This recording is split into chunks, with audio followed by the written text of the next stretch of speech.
I woke up this morning and Kevin Patullo is still on the team. I woke up this morning and there hasn't been a change to the Eagles offensive coordinator. Brian Dayball, where you at, buddy? Nick Foles, where you at, buddy? Because every time I hear Nick Foles speak, I say to myself, well, dang, he'd be a pretty damn good offensive coordinator. Dang, he would garner a lot of respect in that locker room. Dang, the Eagles have the highest paid offense in the NFL, yet they have the 24th ranked offense. I woke up this morning and the Eagles' offense is statistically worse than the Bengals that ain't had Joe Burrow for most of the season, the Texans with no O-line, so don't give me the O-line excuse.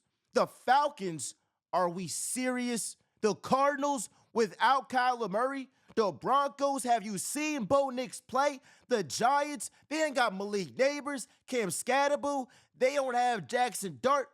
The Ravens, they ain't had Lamar Jackson. The Panthers, they are hot and cold, this or that. The ultimate example of inconsistency. I am looking at this Eagles offense compared to the Eagles defense, and I'm saying y'all should be ashamed of yourselves. Not the players, the coaching staff. Because Vic Fangio, he is maximizing the defense. The Eagles defense is ranked 30th in terms of being the most expensive unit in the NFL. They are ranked 30th in defense in terms of spending money on your defense. The Eagles offense is the highest paid unit in the NFL, and this is the product that we see. Did you know that since the bye week, the Eagles are averaging 15.5 points per game? You know that? I'll say it again. Got some Since the bye week, this Eagles offense is averaging less than 16 points per game. The only teams that are worse are the Browns, the Steelers, the Saints, the Raiders, the Titans, the Vikings. Those are the only teams worse since the Eagles bye week. These are fireable offenses. It's inexcusable. And here's one thing that I want to take a stab at right now. A lot of folks think that the passing game is the only way the offense can scheme guys open. Newsflash, you can scheme guys open, and it's your job to scheme guys open in the run game. Ben Johnson, it is not a coincidence that when he was in Detroit, he helped create Sonic and Knuckles. Jahmyr Gibbs is Sonic. David Montgomery is Knuckles.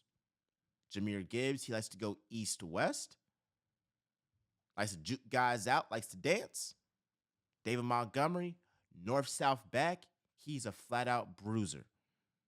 He goes to Chicago, and in his first season there, he creates his own version of Sonic and Knuckles.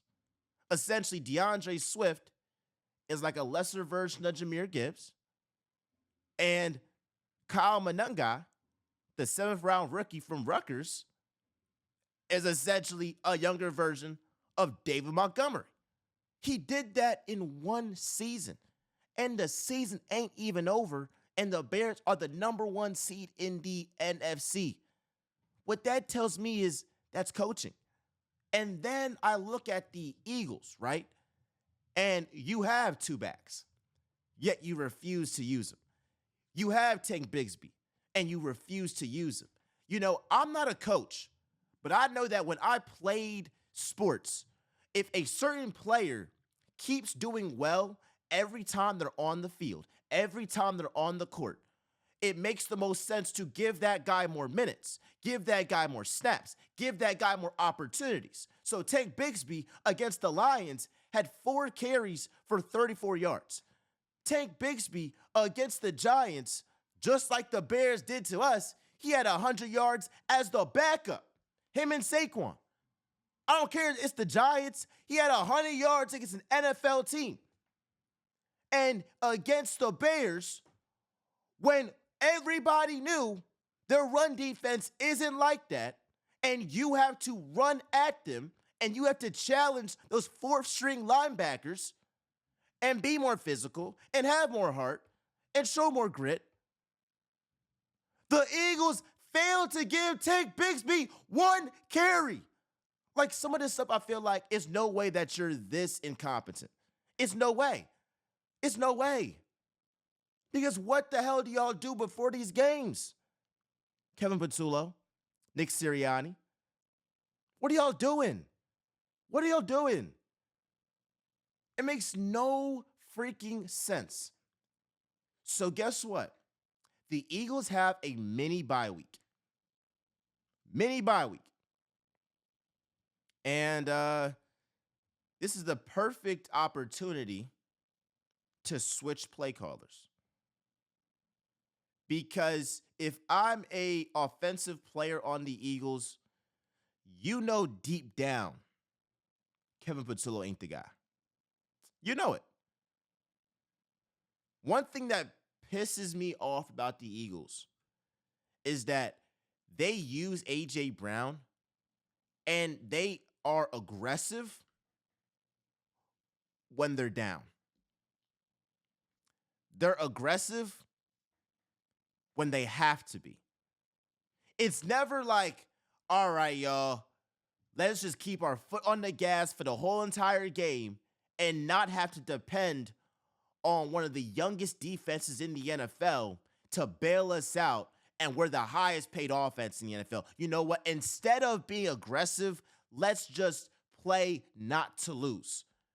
In the Bears game, after Hurts threw that interception, oh, now the Eagles want to go out here and throw a 50-50 ball to A.J. Brown and take deep shots and be aggressive. Oh, and then when you were down 24-9, after Caleb Williams had a beautiful pass to Cole Kmet, now y'all want to be aggressive, push the ball downfield, and now we're talking about it's 24-15. Now y'all want to be aggressive.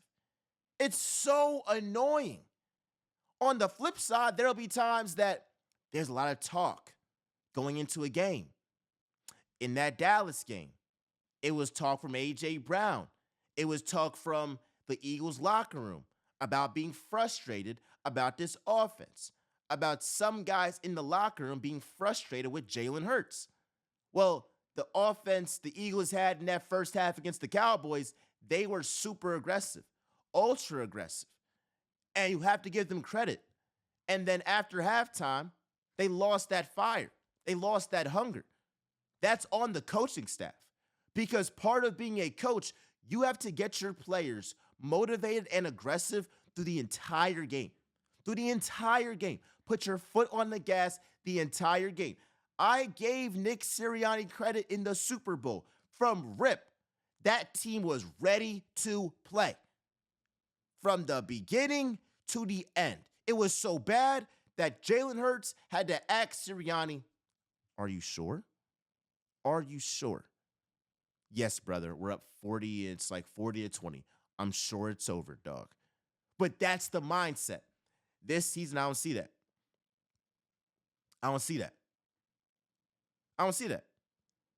So another thing that really bothers me, I had to hear over the weekend that there are certain concepts that essentially Kevin Patullo and Nick Sirianni would like to implement, but they aren't implementing it because that's not what Jalen Hurts wants.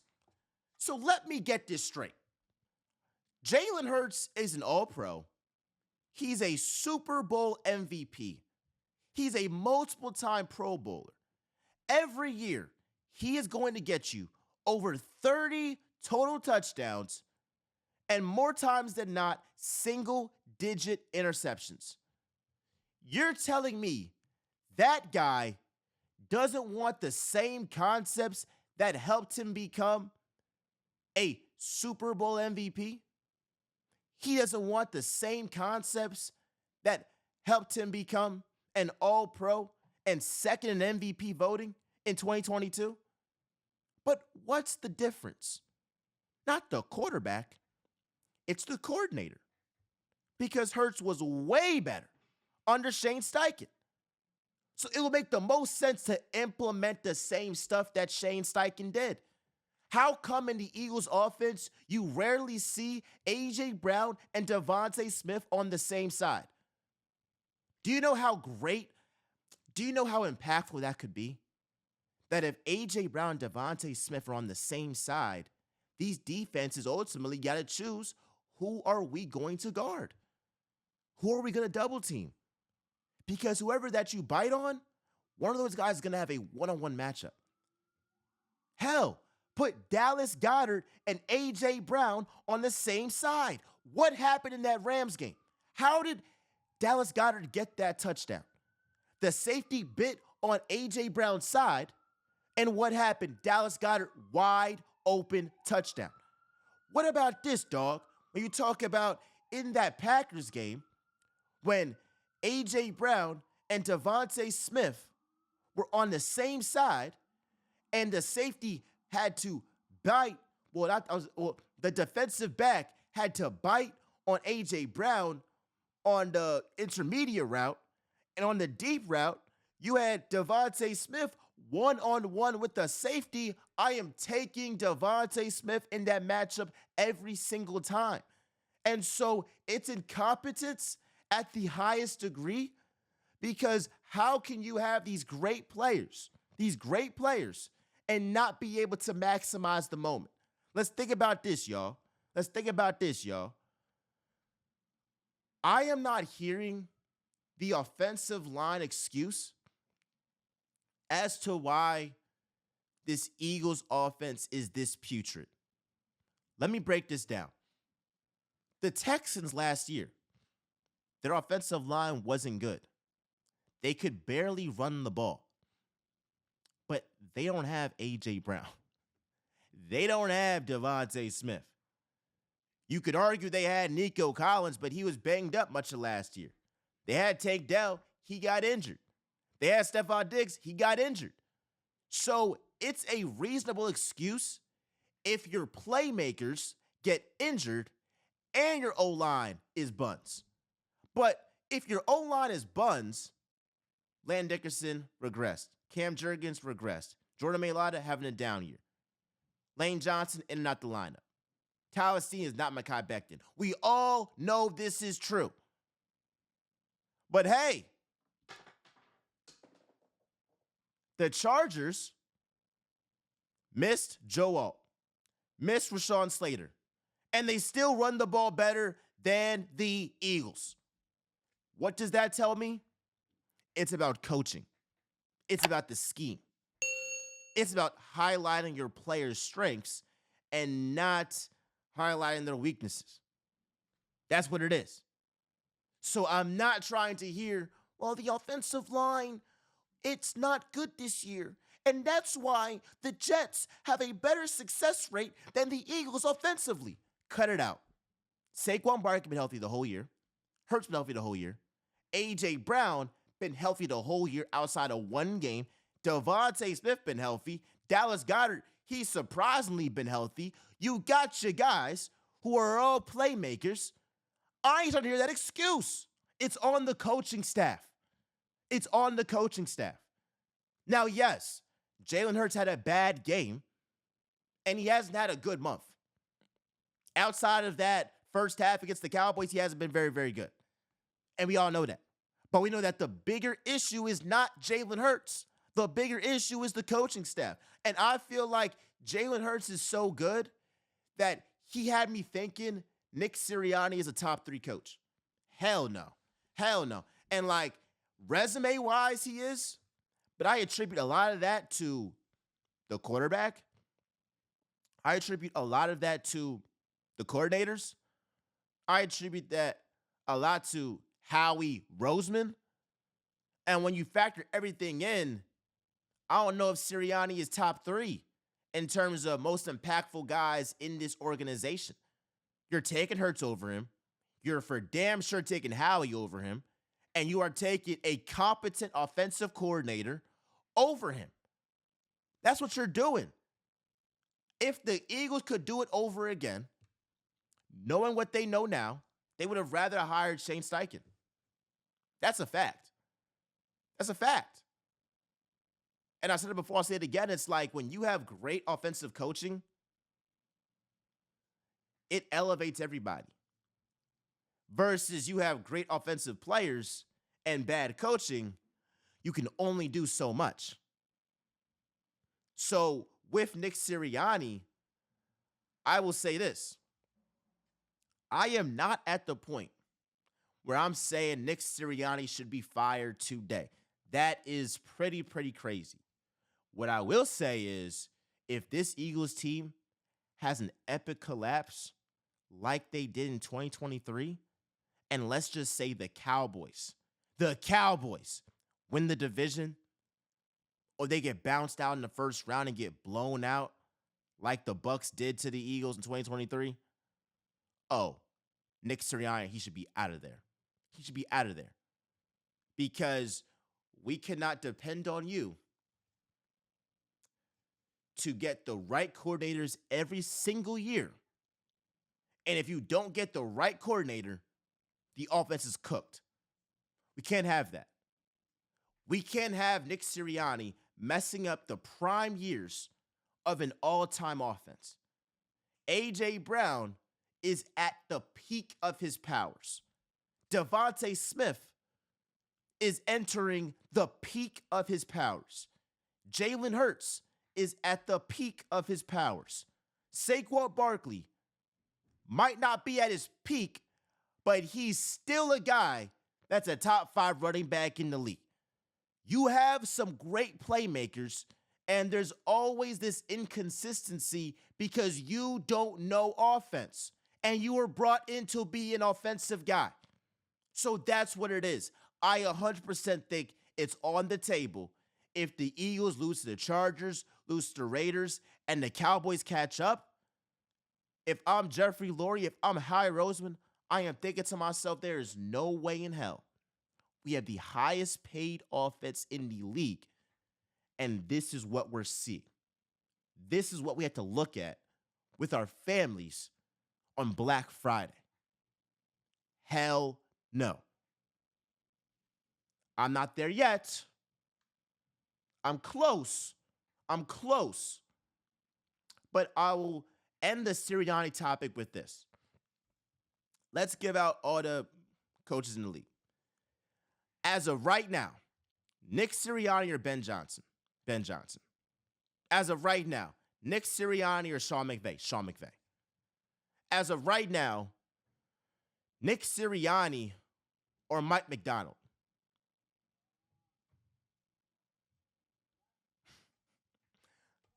It's equal. I think it's pretty up there.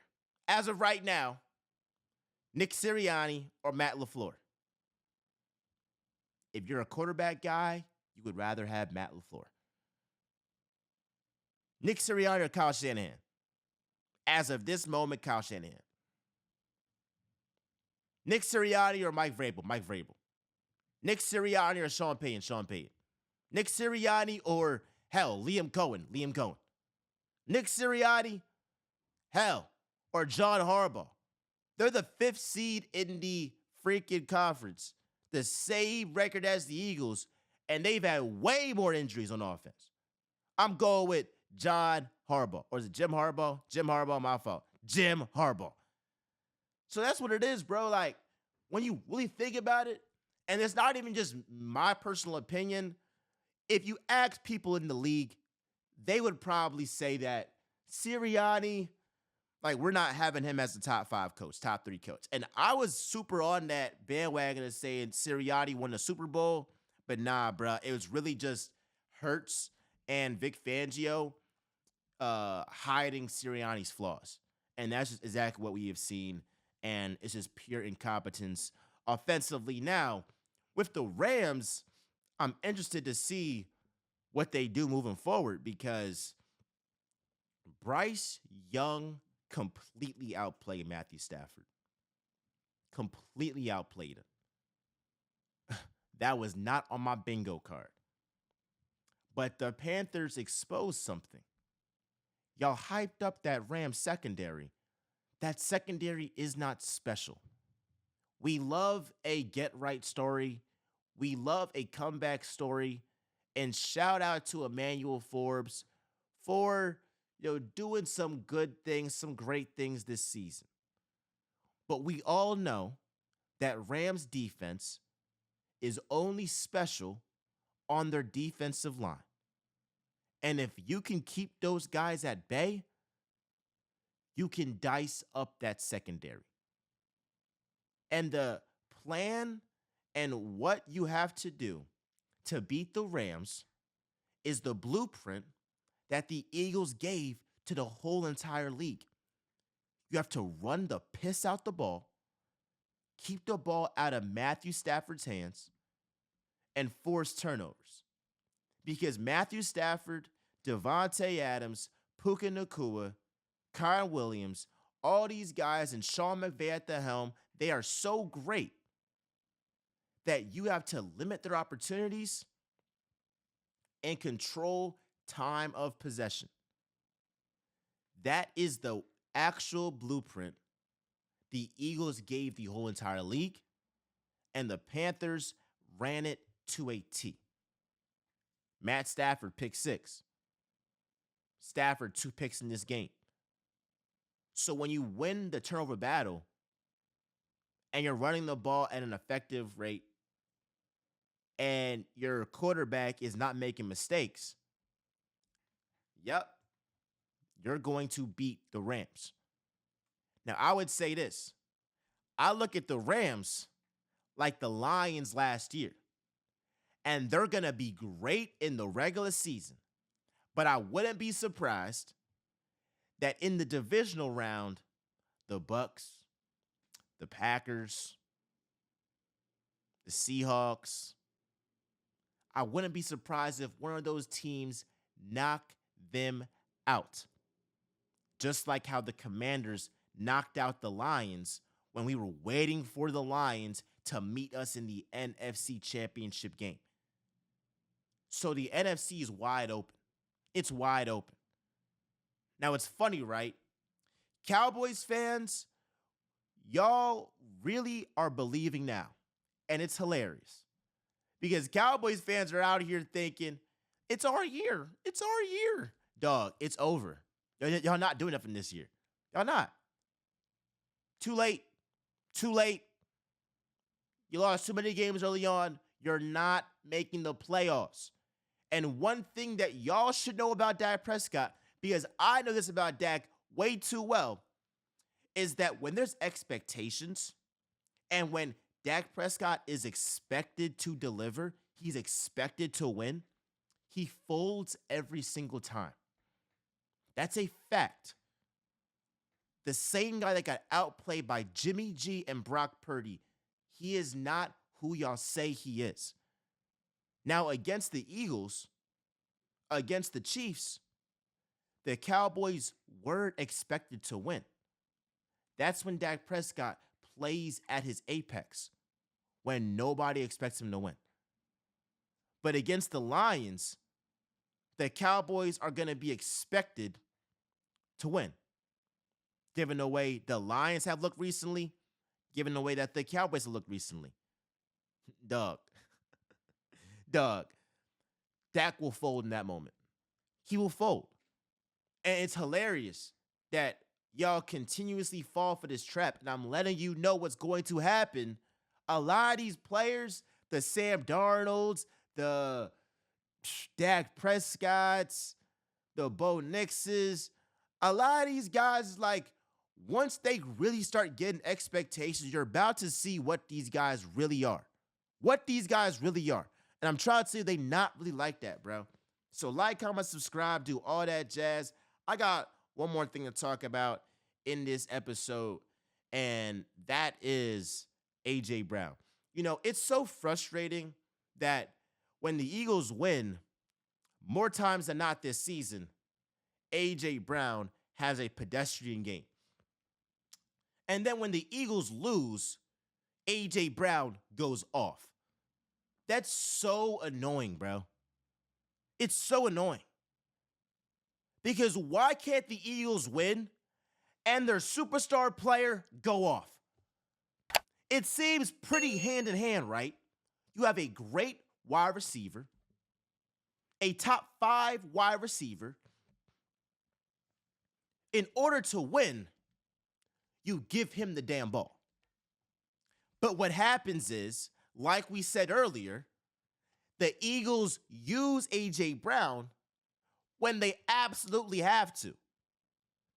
And because of that, his numbers look ridiculous in losses versus in wins. Because if they feel like, oh, we're controlling the game, we got the game in the bag, they're not going to be aggressive. They're going to be ultra conservative, and they're not going to use their weapons. It's a loser mentality. It's a loser mentality. It's a loser mentality. Give A.J. Brown the goddamn football. Give Devontae Smith the goddamn football. How about y'all run an intricate run scheme that frees open space for Saquon Barkley, that frees open space for Tank Bigsby? Matter of fact, Tank Bigsby been explosive the whole entire year. But hey, bruh, how about you not have Grant Calcaterra blocking, bro?